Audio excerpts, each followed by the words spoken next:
Past research suggests that real estate prices increase as spanner hosts, or firms that own multiple homes, remove their homes from the long-term rental market and rent them out on sharing platforms like Airbnb. But what if consumers and regulators also help shape the effect that spanner hosts have on real estate prices? By examining a large longitudinal data set of over 60,000 hosts on Airbnb, as well as real estate market data, researchers found that spanner hosts moving their rental properties to Airbnb does put upward pressure on local real estate prices. But they also found that consumers' perceptions of spanner hosts, as well as local regulations, help lower those same prices.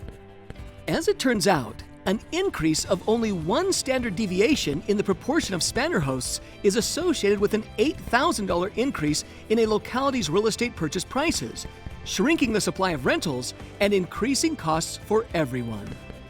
But as consumers become aware of the difference between spanners and single listing hosts, understanding that spanner hosts are responsible for driving up real estate prices, they start adjusting their short-term renting habits. They rent fewer properties from spanners and more from single listing hosts. This motivates spanners to return some listings to the long-term rental market. Consequently, the average real estate prices then tend to drop by about $800. Furthermore, if local municipalities adopt regulation affecting spanner hosts, that regulation further reduces average real estate prices by about $8,500.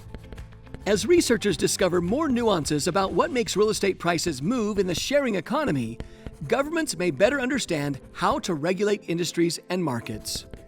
Wonder how real estate prices fluctuate as consumer awareness and regulation increase? If so, you may want to read this paper.